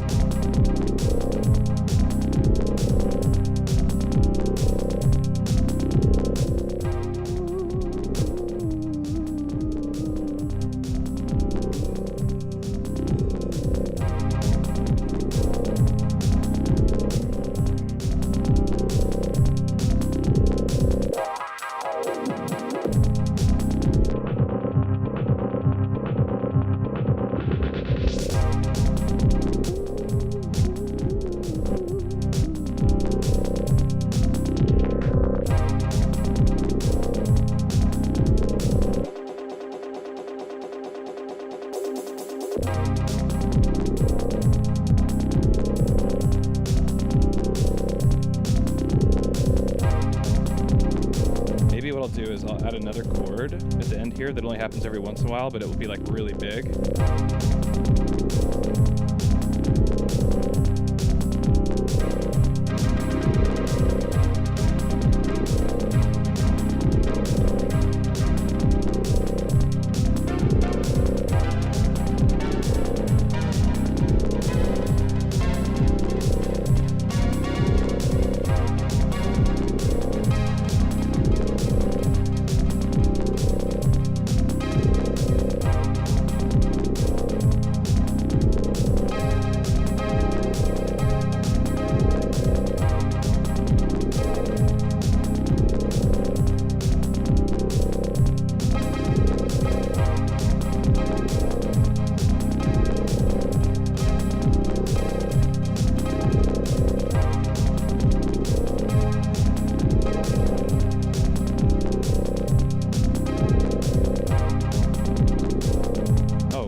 What?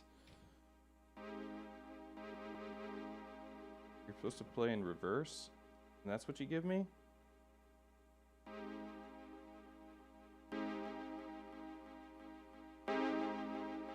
Sounds exactly the same as forward.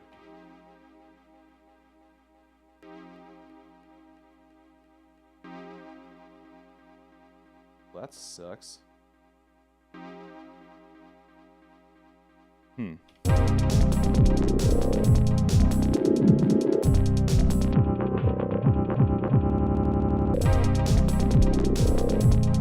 If anybody wants access to this template that I'm using for this project, there's like 5 templates here, along with this. I also have a vocoder I built. You guys want to hear that shit? Sounds whack. We just need drums for it though. So this is the Octatrack vocoder. I haven't shown this to YouTube yet, but it's a little silly, but I bet you're gonna like it.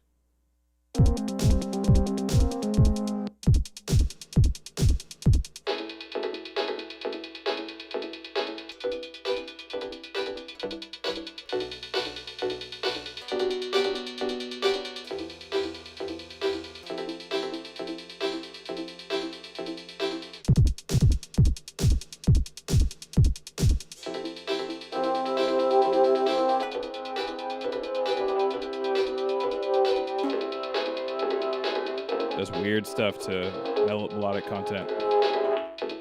But to like drums and vocals both, it does a decent job of vocoding.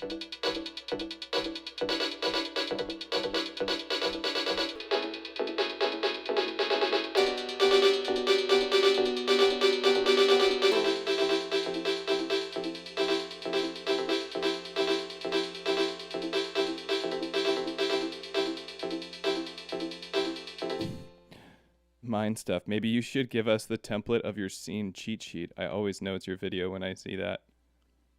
This? Oh, yeah. Somebody told me they were going to.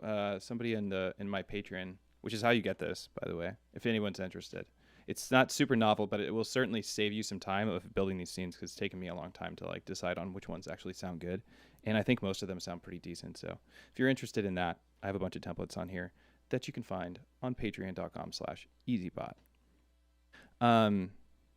Yeah, the cheat sheet. Somebody said they were going to make one, and like stickers that were this long that had this on it. But these kind of change a little bit, right? It's been the same for quite some time, but it would be cool. It would be a cool thing for me to offer to people that join the Patreon. So that's a good idea. I'll look into that.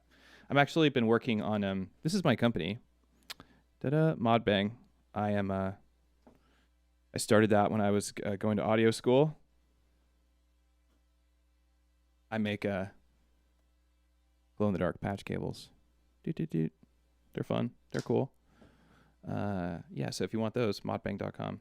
It's also where I sell merch for EZBOT is on my store, Modbang. So maybe one person's bought something. That was cool of them. Hopefully it wasn't my mom. Thanks, Mom, if you did. You want that vocoder, yeah?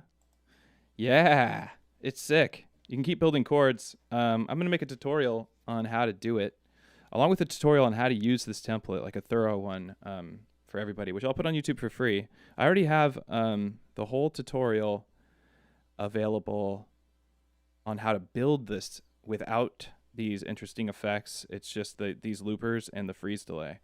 But I have tutorials on how to build all the other effects that are on here. Like the Daft Punk effect, the tape stop effect, sidechain pumping, which doesn't work with just one machine. I mean, it does, but it sounds like garbage because it will cut your kicks out. So you want to use that on a secondary input with the drum machine for the pumping effect. And then the other template is just how to build this performance looper and how to use it and why it's useful, which hopefully this stream has kind of helped you figure that out too. Ooh, look at that mess of shit.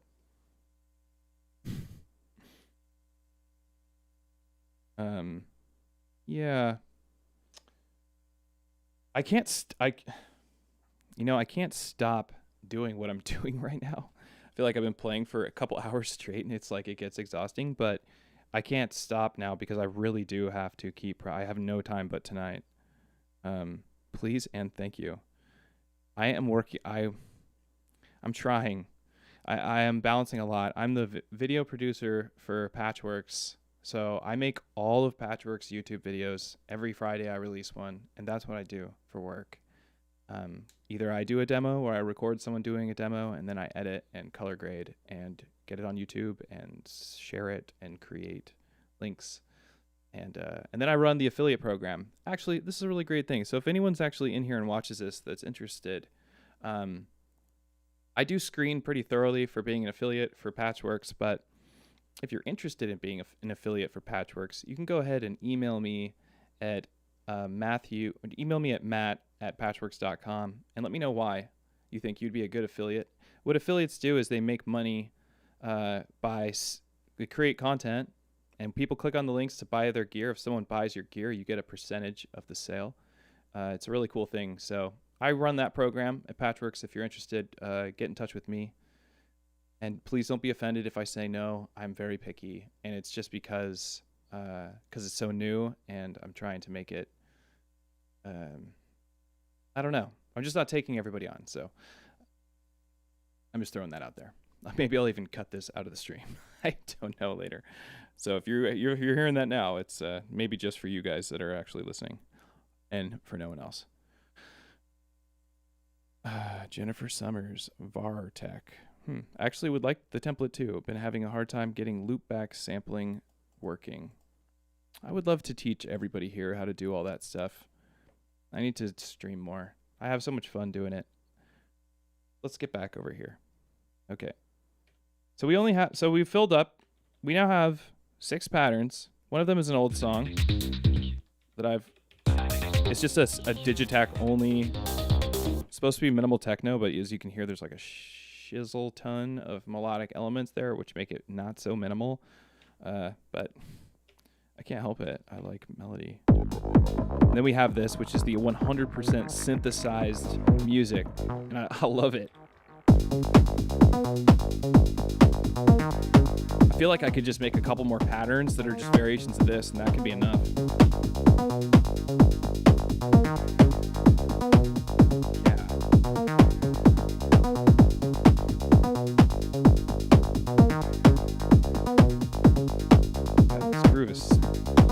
I'm just digging on it. Oh, shizzle. We're in that crazy thing. Okay. Let's see if we're in the right one. We are.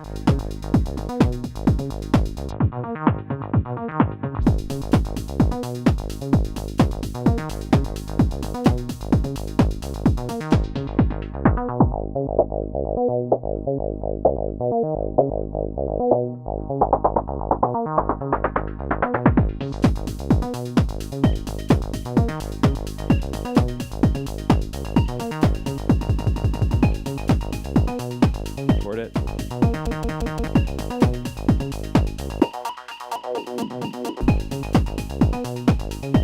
That effect is cool.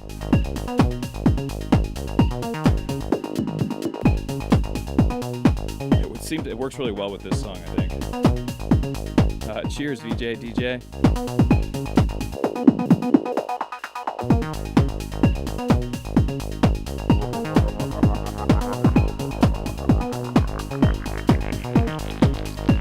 That's all Digitakt.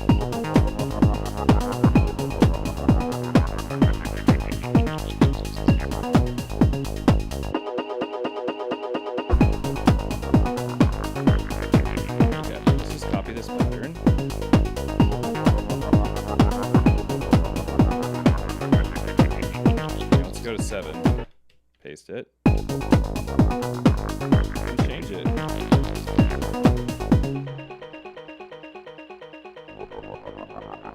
Oh, that's why. The bassline's on. Usually I have my basslines on 3. Use your Lyra 8 as an effects send for the OT. YOLO, Calderwood, what's up, dude? That's a great idea. I don't have my Lyra 8 with me. I lent it out. But for an indefinite amount of time, I honestly don't care when I get. I just lend out gear all the time. I don't like my music gear just sitting around. I'm one of those people, I'll admit it now, that if I have a lot of gear and it's just sitting around, I start feeling this feeling of that I need to get it out. I need to get it out of my house and get it to like someone needs to use it or I need to sell it. And actually ended up with this ended up being what happened with the entire mannequins system. I sold the whole thing. I had every piece, including 2 mangroves. I sold them all. Had them for years. It took me a long time to gather them all. As you know, very difficult to find. And very cool. I love them dearly. I'm sure I feel like a little punch in the chest from doing it. And I feel that punch in the chest, too, from selling my Deluge, who I sold to Messy Desk Dan, who sold it, too. So it's gone. Irrecoverable. I'll have to buy another one. But I liked that one because I had it I took it into repairs a few times, and it had those cool synth. I forget who makes it, but this guy makes great presets for the Deluge, and that thing is really cool. I just don't think it sounds super great. Like the synth engines aren't great, and I think there's something about aliasing with the sample playback that I'm not vibing on real hard. I don't know what he did, Rohan did with version 4.0, which I know is about to come out. And if you own one, you can be a part of the beta, which I used to be a part of, and I enjoyed thoroughly. I helped out on that betas quite a bit, but now I don't have one. So now I just play on the M8 and the Octatrack mostly, just those two. I don't know where I was going with that, but that's kind of how I feel. Like I have a buddy, Mikey303, who used to call himself Skybox, great tracker user, and he actually helped build a bunch of the M8 trackers with Tim Dirty Wave, and he had this great modular system, fantastic. He was using a Nerd sequencer at the time, and it just badass music. I mean, the guy he's really good at writing tracker compositions, and it's a hard thing to get down because you got to learn a lot of tricks. It's not like these boxes where there's tricks that we can do on here. A lot of it's like moving a trig around or using LFOs in interesting ways.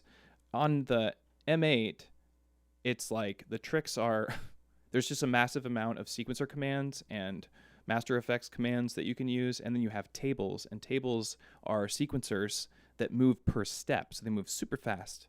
They move at a tick rate, and it's crazy. It's crazy what you can do. So I'm like trying to learn all the tricks that I can on the M8 because I'm like a mediocre. I'm an intermediate tracker user, but an advanced user, I would say, on these. But yeah, I'm talking a lot about not much. Hey, I don't know. Let's see. For the people that are here chatting, let me know, what do you think about a Octatrack workshop? I want to do it in person in Seattle, but I want to stream it. So I could stream it to everybody, and I think that would be really cool to just go over how to sample, how to save samples, some other tricks. There's some decent, there's some stuff that people don't know, like, did you know that you can sample on your Octatrack without using flex tracks? Did you know you can sample on your Octatrack on your master track? You know your master track can sample? It can. You can save your samples on your master track. You can sample on any track always, all the time on the Octatrack. And I've never seen anyone talk about it, and I haven't talked about it until now. But you can, and it's sick. You just arm it. Well, let's see. It takes a little. You do have to do some like setting up. Whoa. Look.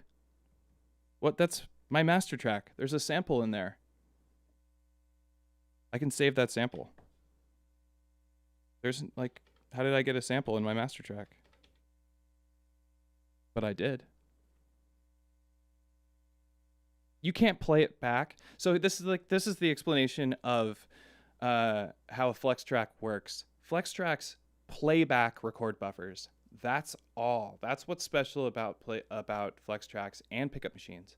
They play back record buffers. Otherwise, all of your tracks can record, I think people feel like you can only record on a pickup machine or on a flex track, but that's not true. You can record on all the tracks. It's just you can't play back your recording until you save it on any other track. I'm going to do a video on how to sample on the Octatrack. I feel like I should just do a thorough how to sample, fastest way to sample, all the little tricks, talk about all this garbage. Some of it I don't even want to deal with. Like this whole section. This is like the least fun section to play in. Anyway. I would consider traveling to Victoria if you hopped into Canada. I wish. I would love to go visit IntelliGel up there. The owner of Patchworks is from Canada. That's where she's a resident, actually. She's not even a citizen here. So maybe we'll all go to Canada together. You live in Olympia? That's where my grandmother used to live. And would travel and would make the commute to do a workshop? Okay. All right. Sick. Yeah, we're going to do it. I want to do it in person for sure. So anybody who's around and wants to come, you just join in my Discord if you can. I'll have a link in the description. There's a link in all my videos, and I will announce it. I've started getting a little bit more into announcing events and stuff, and I want to do it in person. Everybody bring an Octatrack, and maybe we'll just get some tables set up, and we'll all start with a fresh project, build the sampler, build the resample performance mixer, and do some solo Octatrack stuff. Talk about all the little nitty gritty stuff that's useful. We can't go over the whole Octatrack. That would take a day, but we could do a couple hours, 2 hours of going nuts, which is kind of what we did today. So in person, I am your grandma. Yes. You don't want to be my grandma because all of my grandparents are dead. But yeah, they are. They are all dead. I couldn't remember. My grandparents on my dad's side, they're all East Coast. Half my family's from New York, and my mom's from Olympia, actually. Multitracking is something I've avoided but really need to get a handle on. It's not tough. It just takes a long time. But it's not hard. It's just a frustrating amount of time that it takes. And I am just okay, so here's the main reason I don't want to multi-track with this setup is really because to effectively capture the essence of the music that I'm playing, I would have to be able to capture all my movements, right? And all this stuff. You can't multi-track that. This is a summed amount of master. It's a master track, right? I can't multi-track that. So what I would have to do is multi-track this or whatever other boxes, take an output from my DAW, I have an RME Fireface. It's got plenty of outputs. Take one of those outputs or two of those outputs, right? And send my stereo audio into my Octatrack. But the MIDI from here in my DAW would have to be, aces, dude. It would have to be so clean and perfect for this to work right. And then I would have to play a song back and record this. And that would be my mixed version into my Octatrack, which is essentially unmixing it a little bit, or definitely altering the sound. That would be a way. And I would have to just do it and do it over and over and over again until I played it perfectly. You know what I mean? That's kind of like, I feel like with the Octatrack, like one of the best ways to do this is just record your stereo out and do your damnedest to take advantage of, you have a filter on every track. You have two filters on every track. You can mix here. Yeah, it's not the same as having, wave audio VSTs with like the most, or I picked up a filter recently. What is it called? It's that Eventide filter. It's really cool. I picked it up because I wanted to emphasize very specific parts in a master track, and this filter let you do that. You should sample your own voice into the OT and play it. I haven't seen that. That is what I was doing before I started the stream, actually, now that you mention that. Don't forget to drink water. Hydration is... You're right. Does this count as water? It's LaCroix. Sparkling water? If you guys look on my little YouTube dealie down at the bottom right corner, it looks like LaCroix logo with EZBOT. Yeah. I'm trying to get them to sponsor me. It's not probably not ever going to happen, but that's my dream. Let's get sponsored by LaCroix. LaCroix. Who knows how to say that? No one knows. I'm pretty sure it's LaCroix. Or that's what I like it. Bubwa. My mastering engineer isn't happy with that answer. Where's your mastering engineer? Get him in here. Let's have at it, bud. Let's talk. I mean, yeah, he's going to... Yeah. Of course. But also, I have some music I've made in this format that I think is totally worthy of purchase. I think it's worth buying. And I just mastered it. I didn't multi-track it. I just took my time and diligently worked on every sound in my machines. Otherwise I would just do it in my computer. The whole thing from scratch there. I'd have access to every sample in the world, every sound I could possibly think of. I know synthesis decently well. I can come up with just about any sound I want. But it's way more fun to deal with the limitations of the hardware here, right? This is something else to me. This is like an adventure. It's a journey. And it's fun. It's just way more fun to me. I think it's more fun for people to watch, too, if you're streaming, rather than watching Ableton. There's a lot of Ableton streamers. And some of it's fun to watch, like if you're watching Mr. Bill. He's really good. And he's funny. I saw him doing Bitwig. He switched to Bitwig for a minute. He switched to Bitwig for a couple of days, and in about 2 days, he was better than me, and I'm an instructor. The guy is insane. Insane. Okay. I am talking way too much about not Elektron stuff, and I call these streams Elektron Talk because I do so much Elektron. All right, so back to the track. Okay. Let's maybe move these around.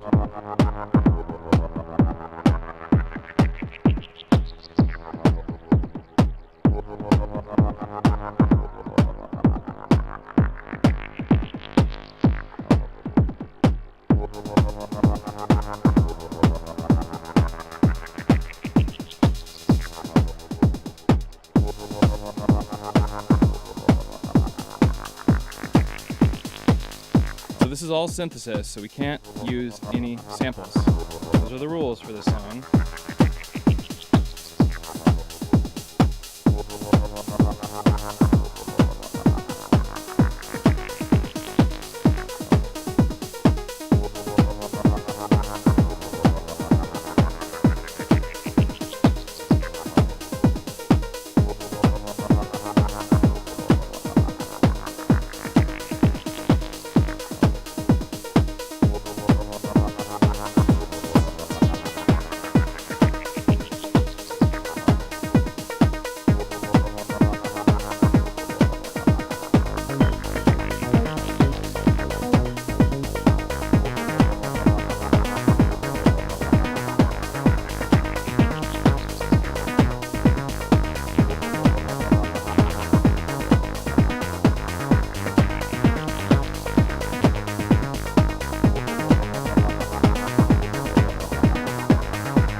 This. Which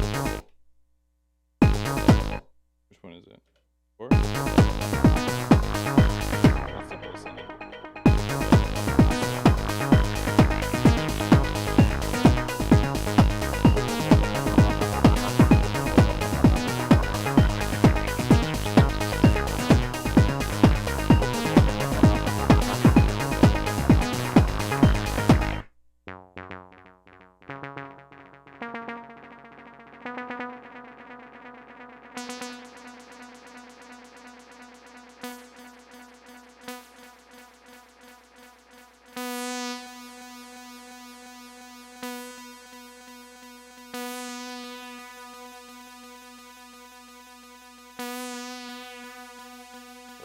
So I'm putting some vibrato on here.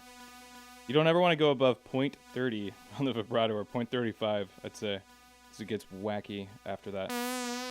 That's 46, that's too much. That's nice right there. Maybe we want that filter to like... Well, it's going to be kind of a flux, so it doesn't matter.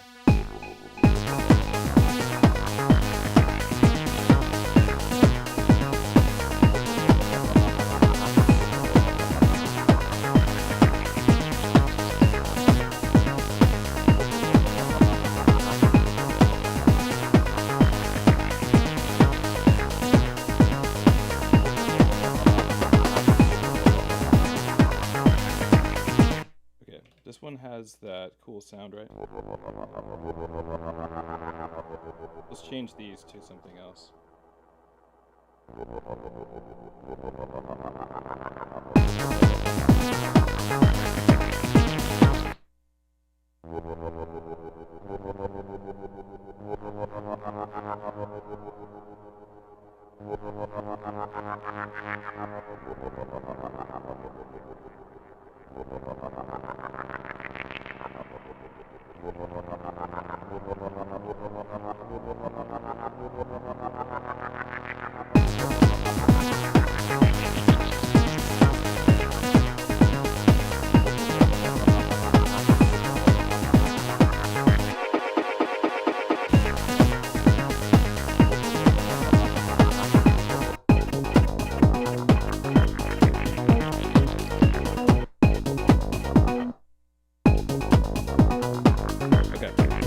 So now we're going to go see how it sounds to go to the neck wave.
Want to record stuff like that. Yeah, this is my setup for Basement State tomorrow.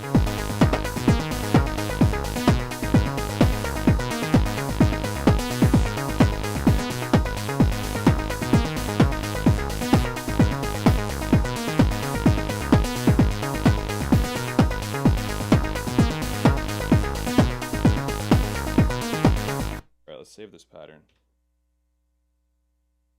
Cool. Wait.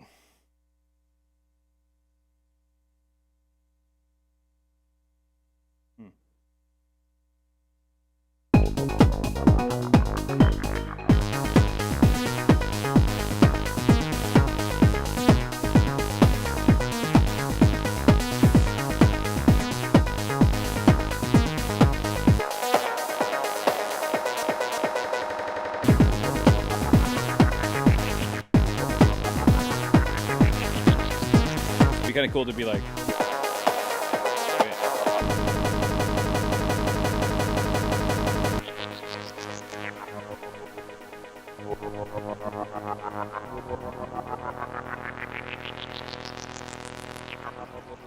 what is that synth? Is that just a sample from the Digitakt? That is single cycle waveforms in the Digitakt. I'm synthesizing all the sounds from scratch. Every sound I made from one of the single cycle waveforms that comes stock on the Digitakt. And if you would like those sounds, I have them available on my Patreon. You can download them. That'd be kind of cool. What if I transition like this? We go from starts here, and we move through this song. Eventually, we get to this, and then once we're done with that, we're here. All right, we're a little more groovy. We're still building up though to this. Maybe we'll have it like drop off. Let's see. And we'll go.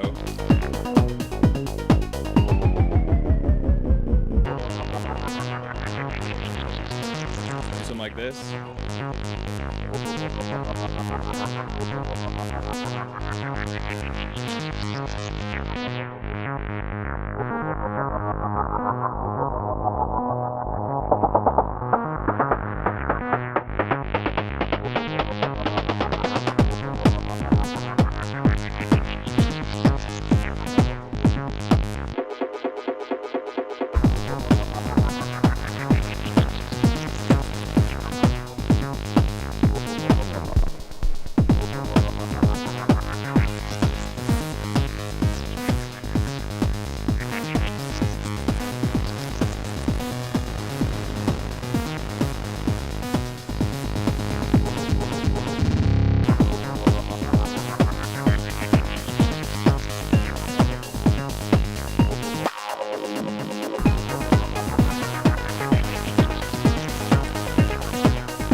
I knew there was one missing. Aha! They're all over the place.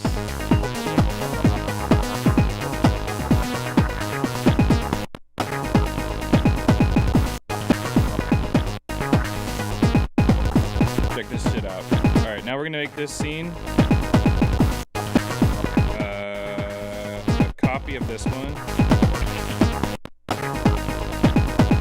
And we're gonna pitch it down.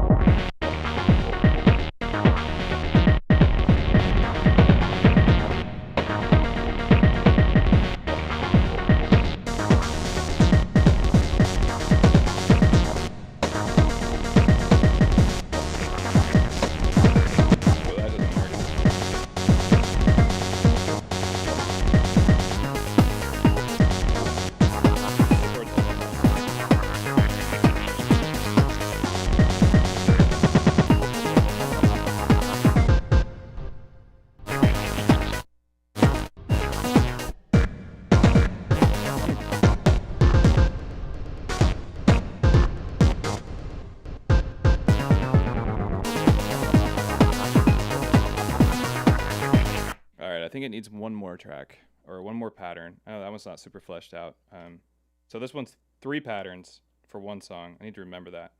This is the beginning. I sing.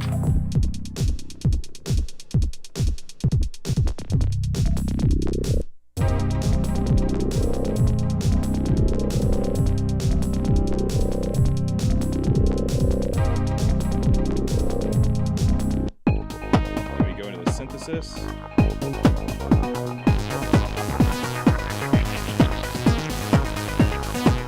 I don't know if this is 25 minutes yet though. So we may have to pull out the old Digitone. And I'm gonna keep all you guys on this stream. TC Merrick, what's up? How are you, Doug? What is Basement State? Basement State is it's just some locals here that started a live performance stream. They take it very seriously, so it's done really well, really well. They have their own server. I stream to them, and then they stream it out, and it's great. And they do live shows here in Seattle now that things are starting to open up a little bit. I'm a little, I'm iffy about that. How long we're gonna stay open for or not? Who knows, right? My partner, Sephra, is a nurse and actually does COVID testing for a living right now. So I hear about COVID a lot. Beauty transition. Thank you. That's the money ticket, easy. It really is, I think. All right, it's 9:30. I've been streaming for 2.5 hours, so I'm gonna go. You guys are wonderful. Thanks everybody for hanging out with me. I'm gonna continue to do some more work on this tonight, but I'm not gonna keep you guys here because I want to go hang out with my dog and my partner a little bit too, and eat a little bit of food. So, thanks a lot. Once again, if you want this template, go ahead and visit patreon.com/EZBOT. Come into my Patreon. You can find the template file in my Patreon. You can also find it in my Discord. Only if you're a patron, though, will that channel open up that has downloads.